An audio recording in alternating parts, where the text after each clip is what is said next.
प्रभु यीशु मसीह के नाम में आपको अनुग्रह, शांति और आशीष मिले। एक व्यक्ति है या थे जिनका नाम था आर्ट। लोग उसको आर्ट नाम से बुलाते थे और उनकी ये कही हुई कहानी है। या तो उन्होंने कहीं पर ये घटना बताई या उन्होंने खुद लिखी, लेकिन ये बहुत जानी मानी एक घटना है। तो आर्ट बताते हैं कि एक दिन उनका एक बहुत करीबी दोस्त उसको एक गाड़ी के ड्राइव पे ले गया। दोस्त ने कहा, चल तुझे अंदर शहर से बाहर अंदरूनी इलाकों में मैं तुझे घुमा के लाता हूँ। और उन्होंने थोड़ी लंबी जर्नी की, करीब 40 किलोमीटर दूर शहर से, और जंगल जैसे रास्ते से निकले, कई पेड़ों में से निकले, और फिर एक बहुत बड़ी ज़मीन पर उसने गाड़ी को पार्क किया। उसके दोस्त ने, दोस्त का नाम था वॉल्ट, और काफ़ी बड़ी ज़मीन थी और खाली ज़मीन थी।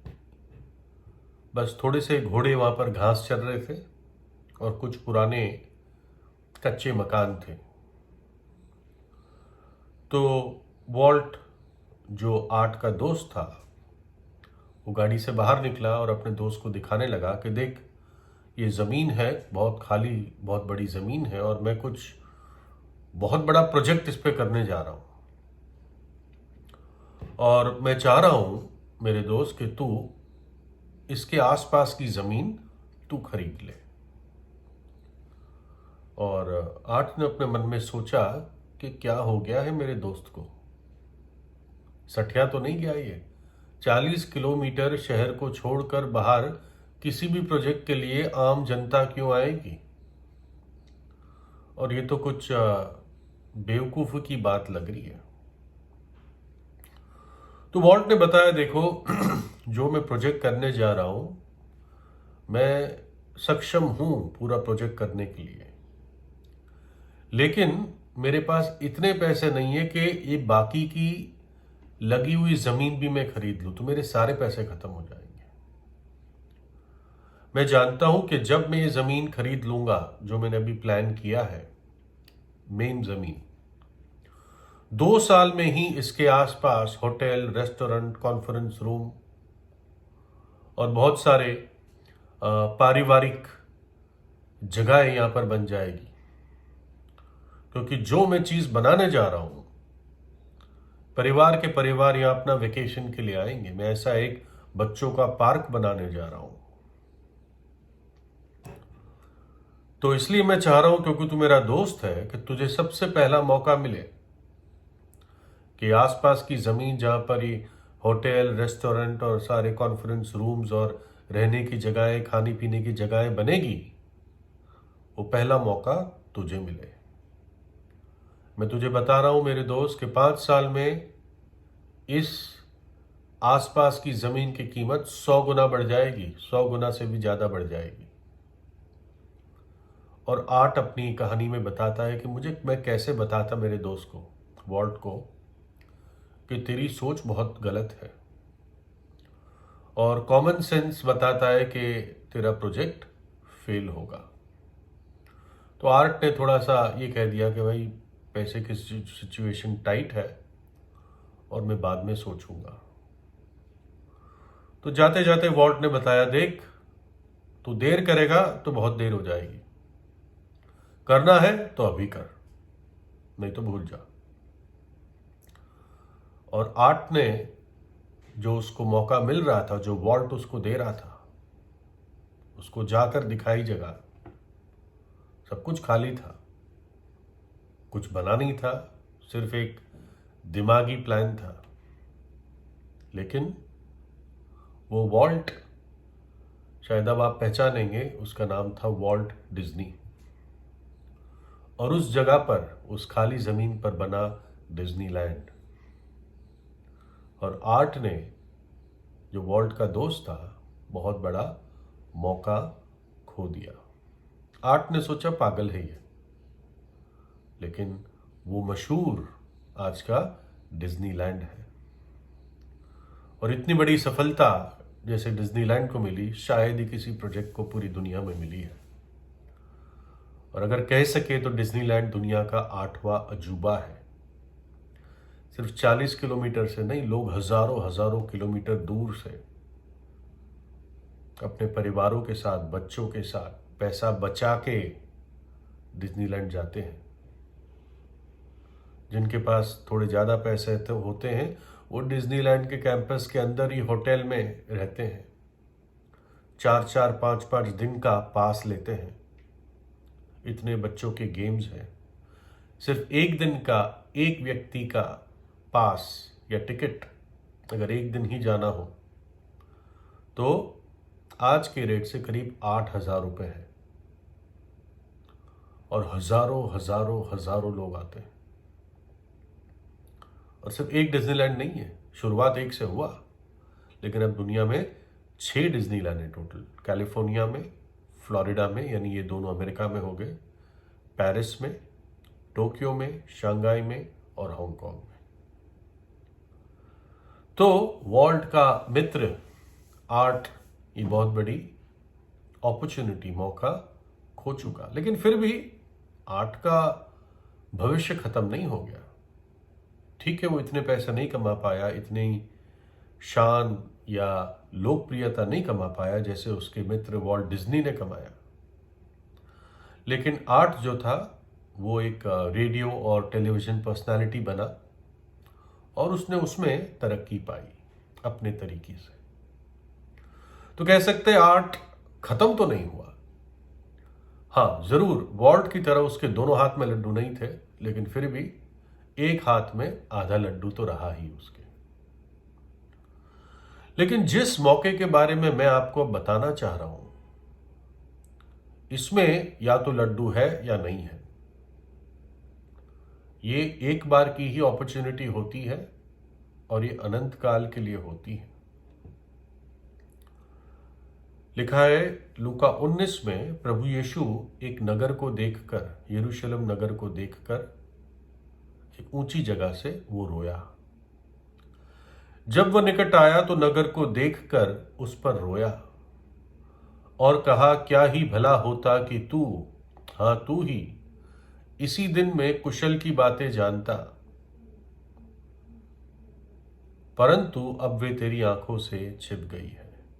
प्रभु कह रहा था, काश हे नगर, हे मेरे लोग, तुम अपने कुशल की, अपनी शांति की बातें जानते, आज जानते, लेकिन वो तेरी आंखों से छिप गई है। प्रभु यीशु रोया उनको देखकर, क्योंकि वो जानता था कि यही लोग मुझे अब क्रूस पर चढ़ा देंगे, मेरी हत्या के लिए मांगे करेंगे और परमेश्वर के प्रेम का इनकार करेंगे। प्रभु यीशु उनके लिए उनके कुशल की बात लाया था कि मन फिराओ, परमेश्वर का राज्य निकट है, मैं तुम्हारे लिए अपनी जान देता हूं, मैं तुम्हें उद्धार देने के लिए आया हूं। लेकिन उन्होंने नहीं माना, वो बातें उनकी आंखों से छिपी रही। इतने वो अंधे हो चुके थे। केवल शांति का राजा उनको शांति दे सकता था, उनको कुशल दे सकता था, लेकिन उसी को वो रिजेक्ट करते हैं, इनकार करते हैं। जब प्रभु यीशु को क्रूस पर चढ़ाया गया तो उसके दाएं बाएं 2 डाकू थे और एक डाकू की आंखें आखिरी क्षणों में खुली।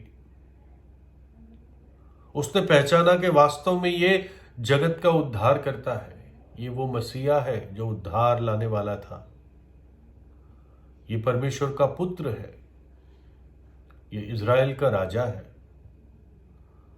और उसने बिना रुके, बिना शर्माए, बिना मौके खोए उसने ये प्रार्थना की। तब उसने कहा, हे यीशु, जब तू अपने राज्य में आए तो मेरी सुधि लेना।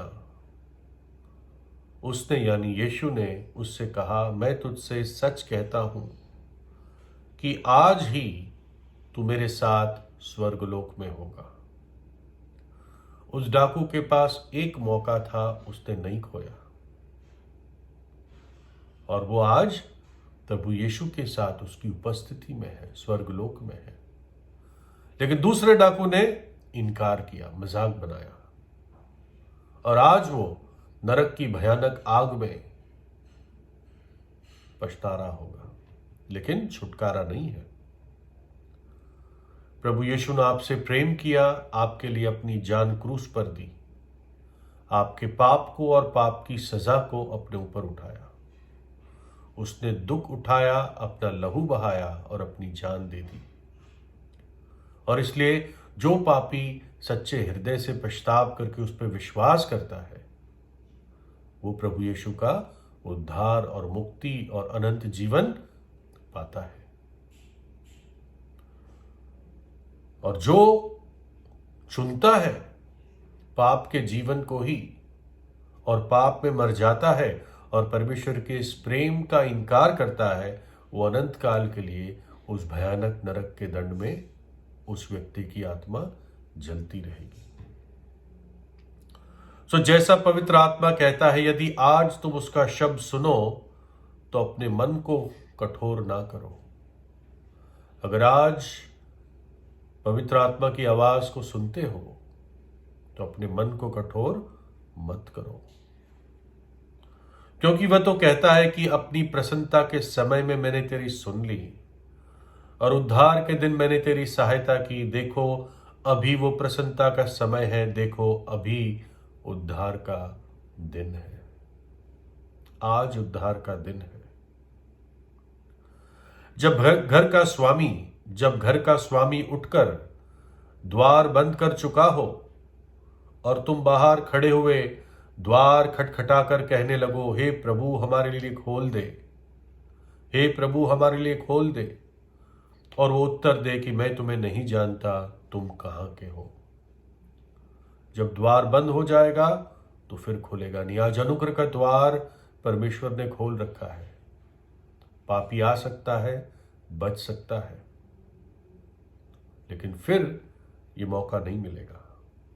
इसलिए देरी ना करें।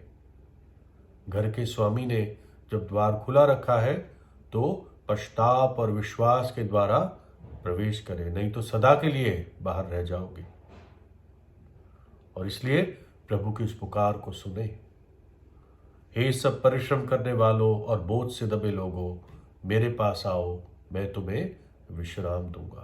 प्रभु यीशु कहता है, मेरे पास आओ। कौन?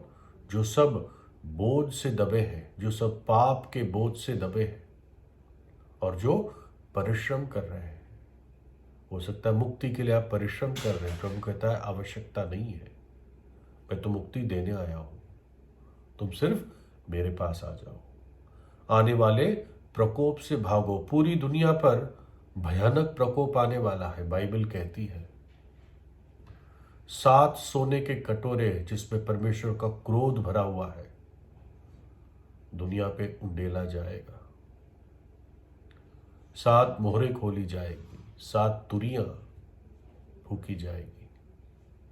भयानक समय आने वाले हैं। मौका है बचने का, और ये अनंत काल में एक मौका मिलता है।